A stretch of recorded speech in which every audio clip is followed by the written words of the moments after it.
The night everything changes. The bullets don't sound like in the movies. They sound like thunder, sharp and endless, each one a command. Run, hide, pray. The mansion's east corridor is collapsing in real time. Marble columns fracture.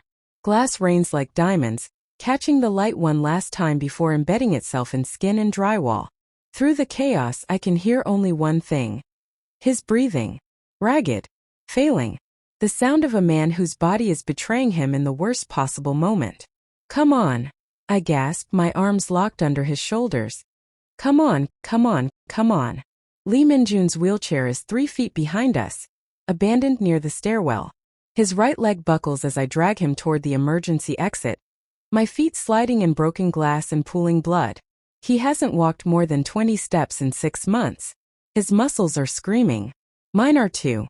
A spray of bullets punctures the wall where his head was just seconds ago, leaving a constellation of holes the size of coins. He tries to push off the ground with his good leg, but there's nothing left. Not strength, not hope, just the raw animal instinct to survive another 30 seconds. Leave me, he whispers, and the rage in his voice is somehow worse than the gunfire. Leave me and save yourself. Not happening. I don't recognize myself in this moment. 3 minutes ago I was terrified, paralyzed by fear in my locked room, listening to the sounds of his world burning. Now I'm something else. Something feral.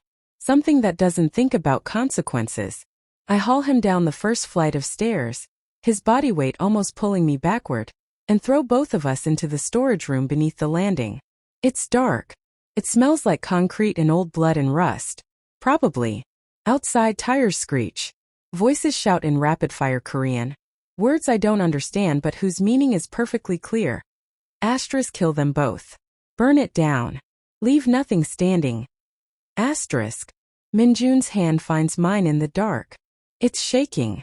His whole body is trembling, but I can't tell if it's from pain or fear or the adrenaline that comes with knowing death is standing outside this door with a gun. If we die tonight, he says, and his voice cracks in a way I've never heard from him, you need to know something. I don't let him finish, because if he says he's sorry, if he says this was his fault, if he says goodbye, then I might believe it. And I'm not ready to die yet. Neither is he, no matter what he thinks. No matter what the last 6 months have made him believe about himself. We're not dying. I tell him, pressing my palm against his chest to feel his heartbeat. It's fast. Strong. Still fighting. Not you. Not me. Not tonight. Not like this.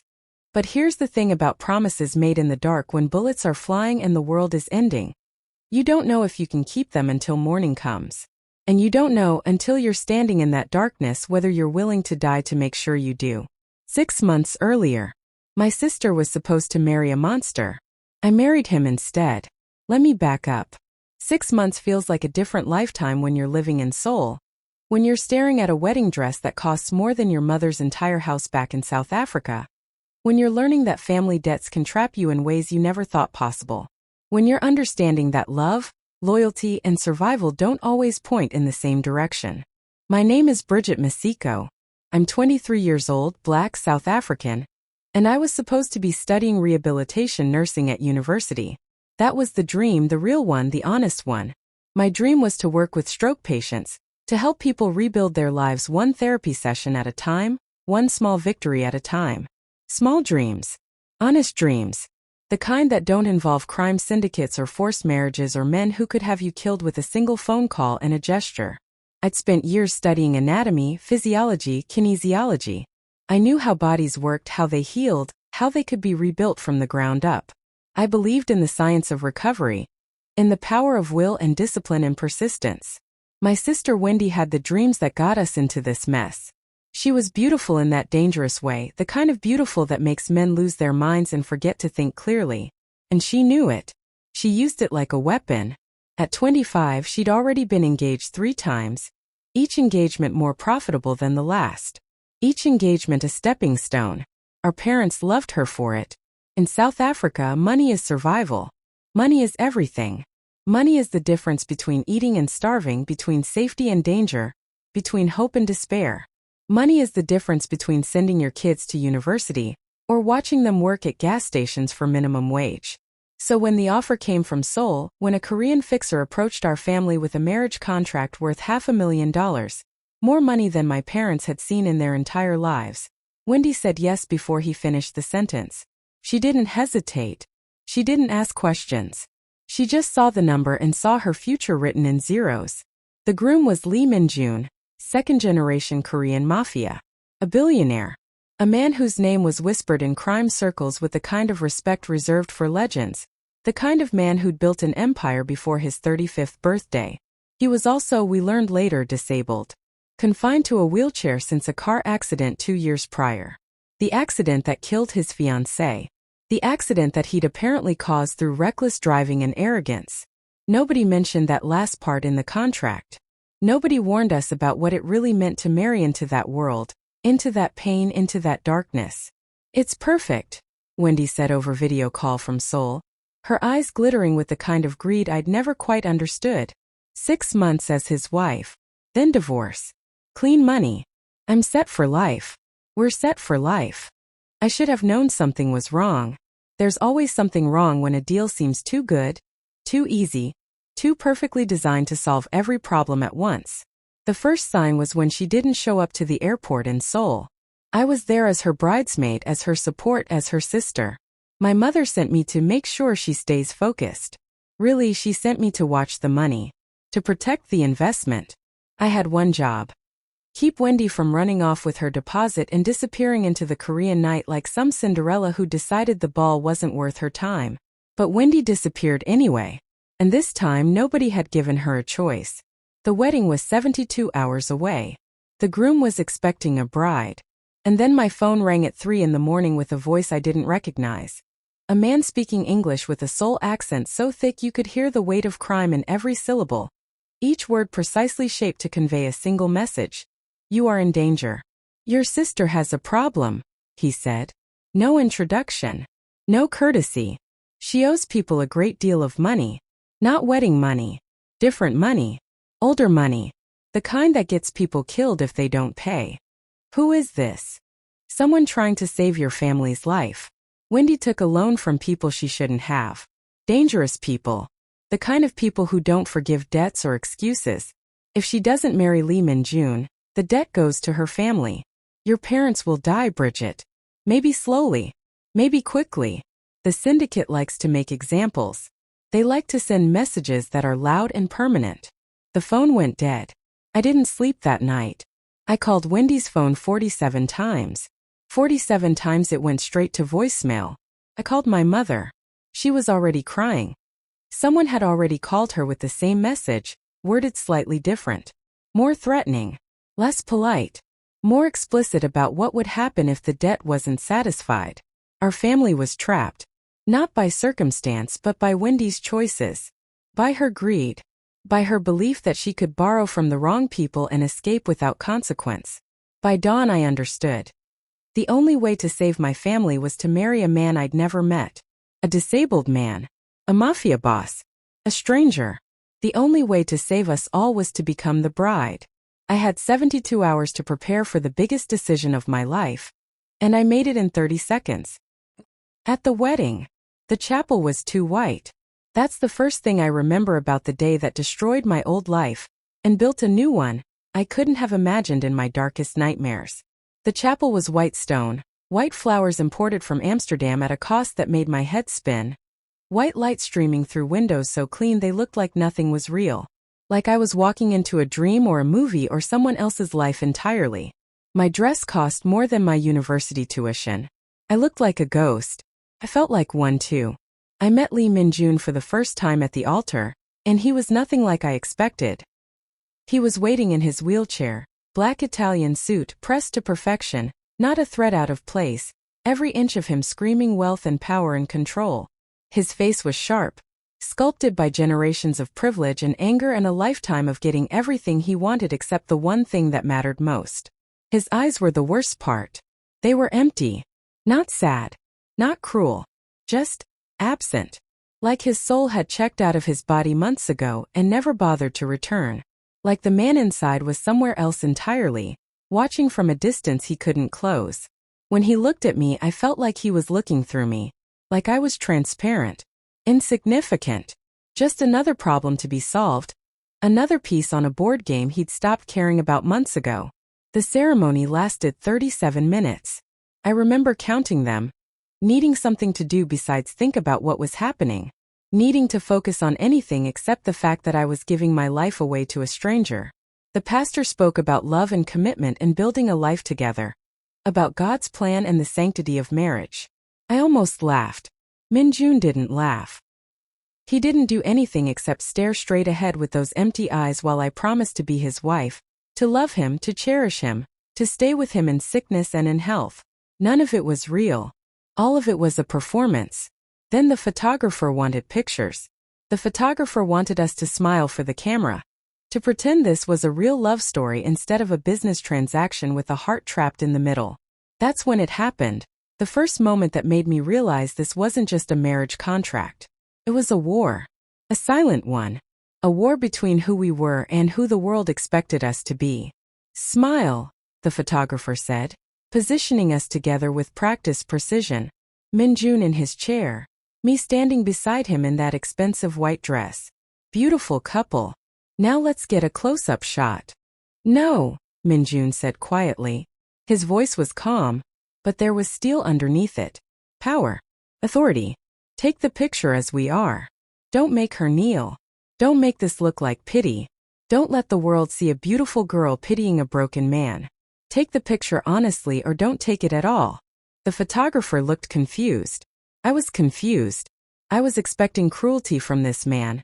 Expected him to treat me like property, like an object, like something he'd purchase for $500,000. Instead, I got dignity.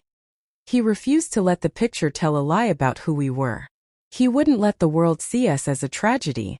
He insisted on honesty, even when honesty was uncomfortable, even when it meant showing weakness. I didn't know it yet, but that single moment, that refusal to play the game, to accept the narrative everyone expected, was going to matter more than anything else that happened between us.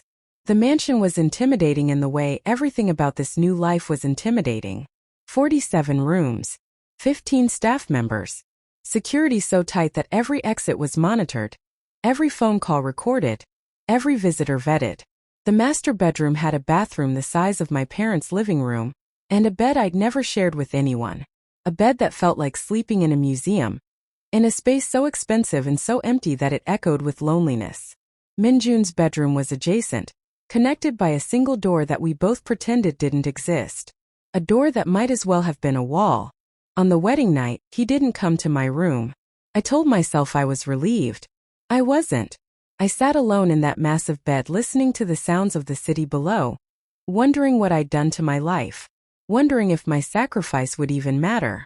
Wondering if my family would survive this. Wondering if I would. I told myself I was relieved. Instead, I sat in that massive bed in my expensive nightgown and cried so quietly that the walls didn't even hear me. I'd given up everything. My education. My life. My agency.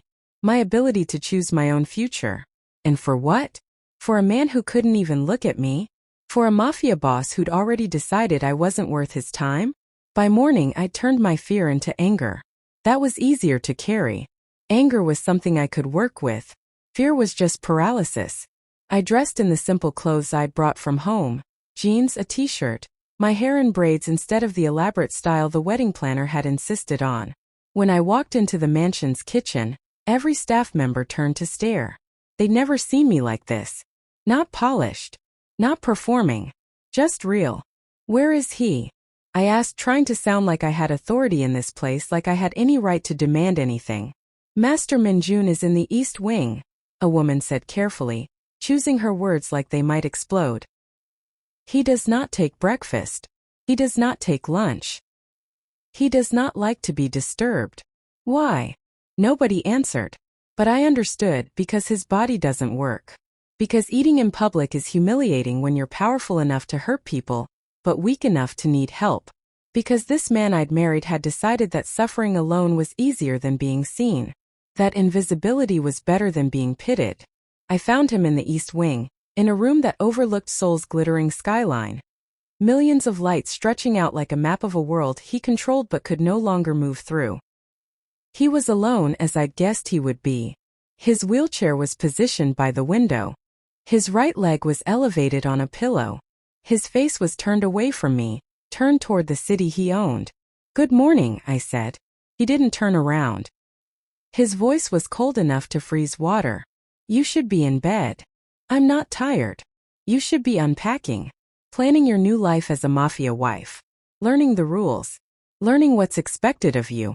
Learning how to disappear into the background the way wives are supposed to." The venom in his voice was shocking. Like he'd been storing it up, collecting it, letting it ferment into something toxic. Like I'd just given him permission to release it all at once. "I'm planning on it," I said. "But first I need to understand something. Why did you agree to marry a stranger? Why did you agree to any of this? A man like you, powerful, wealthy, able to have anyone. Why would you accept a marriage contract with a woman you've never met?" For the first time he turned to face me. His eyes were still empty, but now they were angry too. A dangerous combination. Like looking into the eyes of a caged animal that's been starving for months. "Because my family needed this alliance," he said. Each word carefully placed like a mine ready to explode. "Because the Park Syndicate is moving into my territory, and I needed to consolidate power with international connections. And because," he continued, his voice dropping lower, each word sharp as a blade, "your sister apparently decided my money was more interesting than my presence. So I got a replacement. A backup bride. A substitute for the one I actually wanted." That word hung between us like poison. Replacement. Like I was interchangeable. Like any woman would do. Like I was nothing but a hole in a business plan. "That's not what I am," I said quietly. And I meant it. I wasn't a replacement. I was a person. I was a woman with dreams and hopes and a future that shouldn't have been stolen by circumstances beyond my control. No. He wheeled himself closer, and I realized this man could be terrifying even in a chair. Especially in a chair. Because physical disability didn't diminish the power in his eyes or the authority in his voice. "Then what are you? A volunteer? A saint? A woman who loves me so much she gave up her life for a man who can't even walk? A woman who married a monster?" I should have been insulted. Instead, I was seeing clearly for the first time. This man wasn't cruel because he was evil. He was cruel because he was in pain. Terrible, constant, unrelenting pain. And he was testing me, pushing to see if I'd break, if I'd admit this was a terrible mistake, if I'd run like his original bride had run. I didn't run. "I'm a woman who can help you," I said, stepping closer instead of away. "I have nursing training. Your legs are atrophying because you're not doing rehabilitation. You're not walking because you don't believe you can.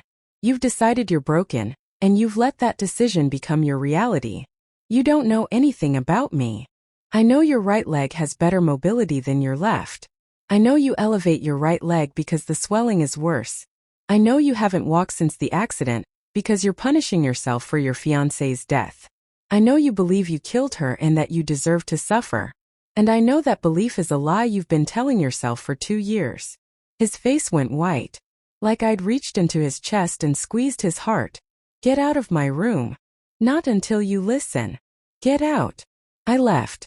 But as I was closing the door, I heard something I wasn't supposed to hear.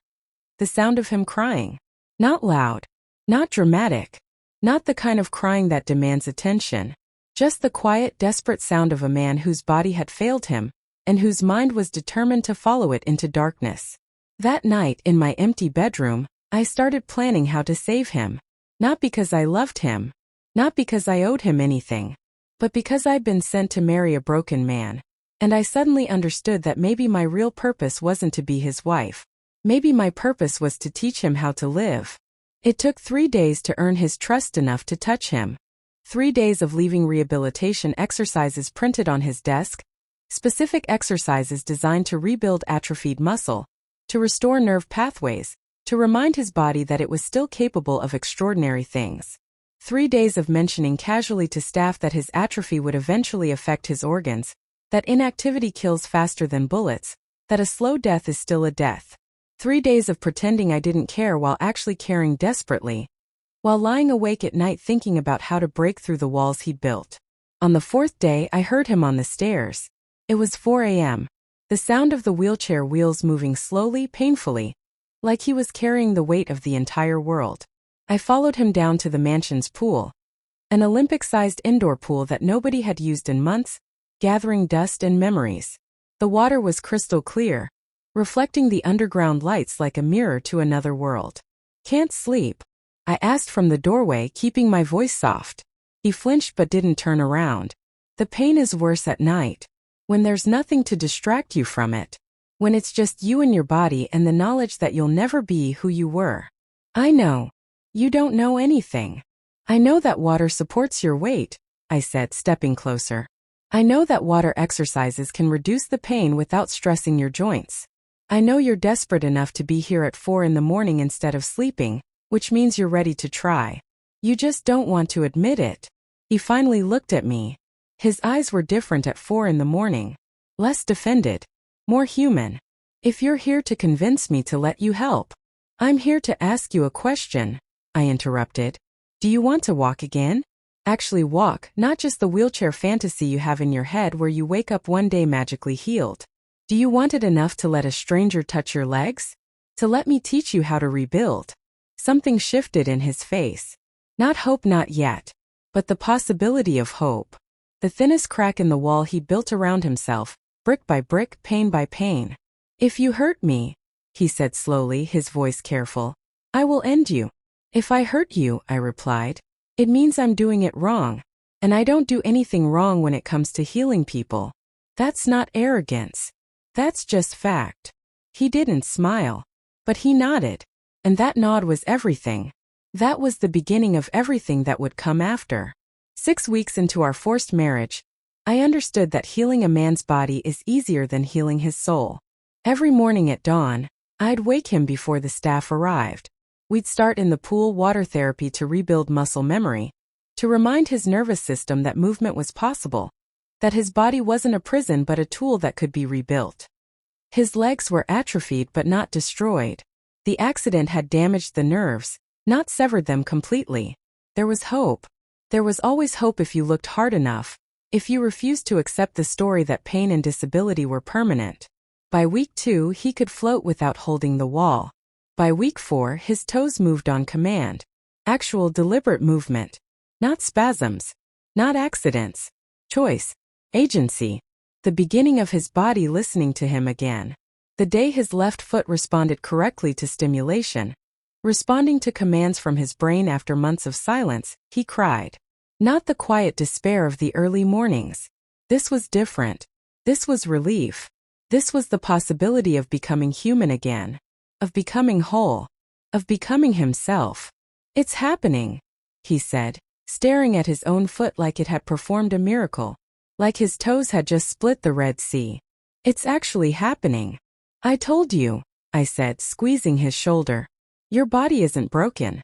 Your mind is. And minds can be healed. They just take longer." But as the weeks passed, something else happened that neither of us planned for. Something dangerous.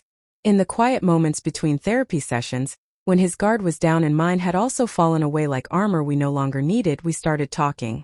Real talking. Not the careful dance of a forced marriage. Not the performance for the staff. Not the game of two people trapped together who were learning to resent each other. Real, honest, terrifying conversation. He told me about the accident. How he'd been driving too fast, trying to prove something to his friends. How his fiancée was in the passenger seat, laughing at something he'd said, trusting him completely. How he'd taken a turn too sharply and felt the car begin to spin. How he'd tried to correct it and overcorrected instead. How he'd watched her head hit the window and never moved again. The weight of guilt. The burden of survival. How he'd spent 2 years punishing his body for what his mind couldn't forgive. I told him about South Africa, about my mother's ambitions and my father's disappointment when I chose nursing over business. About Wendy disappearing, how I'd learned later she'd been caught trying to flee Seoul with half the marriage deposit and was now in a safe house. Alive but basically imprisoned by Min-Joon's organization until the marriage contract expired. About how I'd come here expecting horror and found something complicated instead. About how I'd married a monster and discovered he was just a man who'd been broken by one terrible moment. "I'm not what you expected," he said one afternoon, sitting by the pool with his legs in the water. "Better mobility than before, muscles beginning to respond. His voice was small, vulnerable. Neither am I replied. He looked at me, then really looked at me for the first time since the wedding. What are you becoming? I'm becoming something new, I said. I don't know what yet. A wife? A healer? A woman who chose to stay? I'm still figuring it out. But I know I'm not the same person who walked into that chapel 6 weeks ago. He reached out and took my hand. His palm was warm and slightly scarred from years of holding on to things, power, control, guilt. I thought about pulling away. I didn't. Thank you, he said. For not running. Thank you for not being a monster, I replied. That night he came to my room. Not for sex. Sex felt too simple, too small for what was happening between us. He just needed to sleep next to someone and know that the world hadn't ended. That there was still something good and real in a life that had been consumed by pain. I held him while he slept, listening to his breathing gradually slow and steady, and I realized I was no longer his wife on paper. I was becoming something more dangerous. I was becoming necessary. The man's name was Hyun, and he arrived with a message written in blood. I found him in the mansion's front courtyard on a Tuesday morning when the sky was gray and the air smelled like rain. Min-Joon's security had already detained him, but they were waiting for their boss's instructions before deciding whether to keep him alive or add his body to Seoul's anonymous graves. Whether to make him a warning or make him disappear. I have a message for the bride, Hyun said, his accent thick, his eyes desperate, sweat running down his face like he knew he was about to die. From Park Do-hyun. The moment he said that name, the atmosphere changed completely. Every guard tensed. Hands moved to weapons. Min-Joon wheeled himself from inside. And I'd never seen him look so dangerous. This was the Mafia boss in its purest form. Not the broken man who cried in his bedroom, but the king of Seoul's underworld. The man who'd built an empire. The man who could destroy worlds. Let him speak, Min-Joon said quietly. And his quiet was more terrifying than any shout could be. Hyun's hands were shaking so badly he could barely speak. Your sister is alive. Park Do-hyun has her. If you want to keep her alive, you will give him the security codes to the Lee family's warehouses. You will tell him when shipments are coming through. You will give him insider information on all operations. If you refuse... He didn't finish. He didn't have to. The implication hung in the air like a guillotine blade. The silence after that was complete. Absolute. Like the world had stopped breathing. Min-Joon didn't even look at me. He simply gestured, a tiny movement of his hand, and the guards removed Hyun. Within minutes I heard the gunshot. A single shot. Then nothing. My stomach turned to ice. That was a human being. That was a man with a family, with a life, with dreams. Now he was just a body to be disposed of. That was your sister's last insurance policy, Min-Joon said, turning to face me. His eyes were empty again. He'd retreated behind the walls. If Park knew she was alive, he knew she was leverage. He just used that leverage and lost. Now she's either already dead or about to be. Either way, she's gone. I couldn't breathe. My sister. Alive this whole time. Suffering. And I'd been making love to this man while she was being tortured somewhere in Seoul's criminal underworld. While she was in a cage. While she was screaming. Did you know? I asked, my voice barely a whisper. Yes. The single word hit like betrayal. And you didn't tell me? Telling you would have put you in danger. Park would have used you to force my hand. Better you didn't know. She's my sister. She's a liability, he said, and his voice was ice. She's a woman who accepted money from the wrong people, and now she's suffering the consequences. This is the world you married into, Bridgette. This is what you agreed to when you said, I do. Death. Collateral damage. The price of loyalty. I left him sitting there in that beautiful room overlooking a beautiful city. I went to the guest wing where they'd kept my sister's original belongings. A suitcase with clothes and makeup and a passport with her smiling face on it. I held that passport and I thought about betrayal and survival and the difference between the man I'd learned to trust and the kingpin he actually was. That night, a different fixer came to my room. Not one of Min-Joon's men. Someone else. Someone who knew exactly where to find me, how to get past security, how to reach me when I was alone and desperate, and willing to do anything to save my sister. Park Do-hyun sends a message. he said, pressing a phone into my hands. His grip was iron. His eyes were cold. He knows you've become Min-Joon's weakness. He knows the Mafia boss loves his nurse wife. If you want to see your sister alive, you will do exactly as we say. What they said was simple. Steal the security codes. Give them information about shipments. Become their spy inside Min-Joon's organization. Betray the man I'd somehow fallen in love with. Betray the man who'd taught me that healing was possible. I need proof she's alive, I said. They showed me a video. Wendy bound and bruised but alive. She was crying. She was mouthing something I couldn't quite hear, but I understood the message. Asterisk, help me. Please help me. Bridgette, I'm sorry. Please help me, asterisk. I took the phone. I promised to cooperate. I promised to become a traitor. By morning I had stolen the security codes, memorized them, written them down, hidden them in places only I would think to look. By evening I'd memorized the warehouse schedule. Knew exactly when shipments were coming through. Knew exactly how to destroy everything Min-Joon had built. By night I was a traitor. I was the one thing he'd asked me never to be. I made one mistake. I left the contact information for the fixer on a loose paper that fell out of my jacket pocket in Min-Joon's office. It was stupid. Careless. The kind of error that gets people killed. The kind of error that changes everything. He found it at 2 a.m. while I was sleeping, and he didn't come to bed that night. He didn't come to find me. He just sat in his office in the dark and held that piece of paper and understood everything. I woke to him standing over my bed, the paper in his trembling hand. His face was a storm of emotions I couldn't track. Hurt, rage, betrayal, and underneath it all that familiar despair. The despair of a man who'd let someone close and discovered that closeness was just another way to be destroyed. Tell me you didn't, he whispered. I couldn't. The truth was there in my silence. The guilt was written on my face in letters he could read perfectly. He crumpled to the floor, literally fell from his wheelchair to the ground, his legs unable to hold him, his mind unable to accept what his body was already demonstrating. He was broken because I had broken him. The man who'd been learning to walk again had just learned that the woman teaching him was a spy, was a traitor, was the enemy he'd invited into his home. Why? He asked. I told him. I told him about Wendy, about the threat, about the video, about Park Do-hyun's leverage, about how I was trapped between saving my sister and destroying the man who'd started to matter more than my own survival, about how I'd made an impossible choice and chosen wrong. You should have told me, he said. You should have trusted me. And then what? You would have let me save her, or you would have killed us both to protect your empire. I would have died trying to save her, he said, and the conviction in his voice was absolute. I would have gone to war with every syndicate in Seoul. I would have burned the city down. That's what you do for people you love. I believed him. And that belief came too late to matter.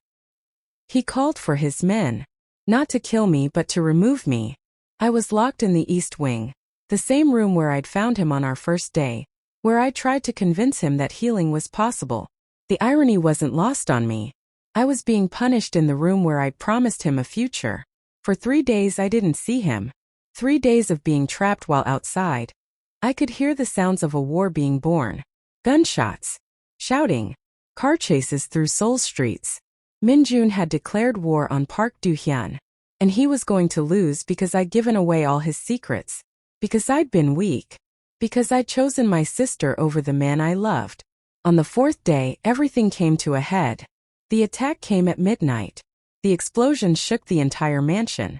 Windows fractured into glittering shrapnel. Alarms screamed like the building itself was dying. I heard the sound of gunfire and realized this wasn't a negotiation. This was annihilation. Park Do-hyun wasn't trying to take Min-Joon's empire. He was trying to destroy him completely. To erase him. To make sure there was nothing left standing that bore his name. I broke out of my locked room by shattering a window and cutting my hands badly enough that I might bleed to death before the shooting stopped. I didn't care. I moved toward the sound of danger because that's where he would be. That's where the man I'd betrayed would be fighting for his life. I found Min-Joon in his office, trying to access the safe while bullets came through the windows, shredding the walls into paper. He wasn't in his wheelchair. He was using a cane, balancing on legs that hadn't fully healed, on muscles that were still rebuilding, on a body that wasn't ready for this kind of demand. Your security codes got them past the outer perimeter, he said when he saw me, and the accusation in his voice was a knife. Men are dying because of you. I know. 50 men. 75. I don't even know how many. All because you couldn't trust me. I know, I said. And I'm going to fix it. I grabbed his arm and we ran, me dragging him fighting to stay upright on legs that weren't ready for this kind of demand. Behind us, the office collapsed in fire. Ahead of us, the corridor was clear for exactly 30 seconds before the east wall exploded inward. That's when we became trapped. And that's where this story really starts. In darkness and chaos, and the moment when I had to choose between love and self-preservation.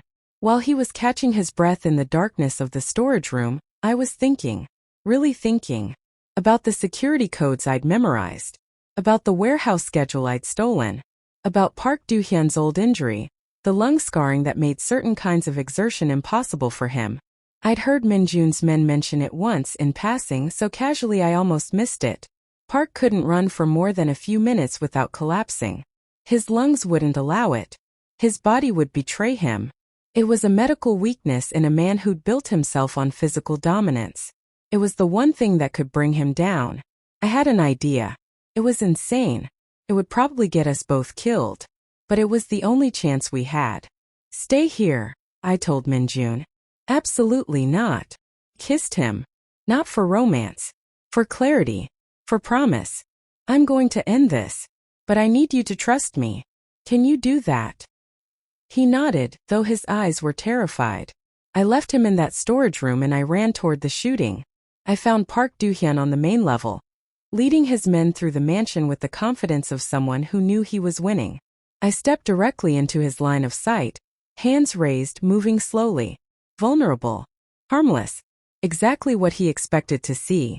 I have something you want, I said. He turned to me, gun raised. The traitor. How perfect. I have the real warehouse codes, I said. Not the ones you already have. The codes to the hidden facilities. But I need insurance. You're in no position to negotiate. Neither is Min-Joon. Which is why he's probably bleeding out right now. But his information is still worth money. His empire still has value. And you want that value, don't you? You don't want to burn it down. You want to own it. Something flickered in Park's eyes. Greed. The universal language that transcends culture and consequence. Give me the codes. I started walking toward him, talking fast, giving him just enough information to keep his attention while I guided him deeper into the mansion, toward the underground pool where I knew the emergency exit was, toward a space where his damaged lungs would work against him, toward the place where I could turn his body into his enemy. I gave him false codes. He realized it too late. You bitch. I ran. Straight for the pool room. He followed because his pride wouldn't allow him not to. Because a man like that, a man who'd built himself on power, couldn't let a woman outsmart him. Couldn't let anyone see that he'd been outmaneuvered by someone he considered beneath him. And when we got there, I did something that would have gotten me expelled from nursing school if I'd done it to a patient with consent. I used everything I'd learned about the human body. I used my training as a weapon. I seized him during his moment of exertion. When his lungs were already failing him, when his heart was already struggling, when his body was at its most vulnerable, I applied pressure to his chest cavity, not to help him but to restrict his breathing further. Just long enough for him to collapse. Just long enough for his lungs to spasm and his heart to race and his consciousness to slip away. Just long enough for Min-Joon's men, who'd been waiting in the corridor I'd strategically walked through, to secure him. The fight ended not with a bullet, but with a woman who knew human anatomy and wasn't afraid to use that knowledge as a weapon. When the sun rose on Seoul, 50 people were dead. The mansion was burning. Park Do-hyun was in custody, and Min-Joon was sitting by the pool, the same pool where our healing had begun, staring at his legs like they'd performed a miracle. Because they had. During the escape, during the running, during every moment of crisis, his legs had held him up. His healing had been real. His strength had been real. And most importantly, his capacity to believe he could survive had been real. I gave away your codes, I said, standing behind him. I know. I betrayed you. I know, he said again. You were trying to save your sister. In your position, I would have done the same thing. Then why? Because I'm not a good man, Bridgette. I'm a criminal. I'm a mafia boss. And the moment you betrayed me, I realized that if you loved me, it was because you chose to. Not because you were trapped. Not because I'd broken you into submission. You chose me anyway. He stood up. Not without pain. Not without the cane. But he stood on his own legs facing me. His legs that had been dead were now alive. His body that had been broken was now healing. Your contract is over, he said. The money is already in your parents' accounts. The debt is erased. Wendy is alive. We recovered her during the assault on Park's compound. She's in a hospital being treated for her injuries. You are free, Bridgette. Completely and entirely free. I didn't know what I expected to feel. Relief? Joy. But all I felt was empty, because freedom without him suddenly didn't feel like freedom at all. Felt like exile. What do you want me to do? I asked. I want you to choose, he said. You can leave. Go back to South Africa. Finish your nursing degree. Live a normal life that doesn't involve crime syndicates and wheelchair-bound mafia bosses. No one would blame you. I wouldn't blame you. And if I don't want to leave? He smiled, the first real smile I'd seen from him since the day he tested me in that first room. Then I need to tell you something. Over the past 6 months while you were healing my legs, I was falling in love with you. And I need to know if that's mutual or if it's just Stockholm Syndrome. I walked toward him slowly. When I reached him, I took his hand and placed it on my heart. I could feel it racing faster than it should, faster than any nervous system should allow. My heart's been yours since the day you refused to let me kneel for a photograph, I said. Everything after that has just been me catching up to what I already knew. He kissed me. And this wasn't like the kiss in the darkness when I was trying to buy trust. This was real. This was two broken people choosing to heal together instead of alone. Then stay, he said. Not as my wife on paper. As my wife by choice. As the woman who taught me that healing doesn't mean being perfect. It means being willing to try. What about the mafia? What about the danger? There will always be danger. But we'll face it together. And I promise you something. I will never ask you to choose between your loyalty to me and your loyalty to your sister. I will never force you into that kind of impossible choice again. I believed him. 1 year later. The wedding dress was simpler this time. White silk instead of white drama. My flowers were real instead of imported. And when Min-Joon walked me down the aisle, yes, walked with confidence without a cane, I realized this was what choice actually looked like. My sister Wendy was there, fully recovered, crying because she'd gotten her sister back in a way neither of us expected. My parents were there, relieved that their daughter had somehow survived the underworld and emerged with a man who loved her. Min-Joon's family was there, finally accepting that their mafia kingpin had found his match in a black South African nurse. We didn't exchange traditional vows. Instead, we told our story, the real story, starting with forced marriage and ending with genuine love. We didn't lie about the darkness. We just chose each other within it. I didn't heal your legs, I said during the ceremony, squeezing his hand. I just reminded you that they were worth healing. No, he agreed. You healed something deeper than that. You healed my belief that I was worth healing. You showed me that broken people can rebuild. That love isn't about perfection. It's about choice. And that was the entire promise right there.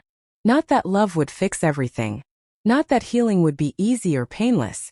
Just that when two broken people decide to become whole together, the result is something stronger than either of them could have built alone. When he kissed me at the altar, Min-Joon's legs held him up perfectly. But more than that, his heart held strong.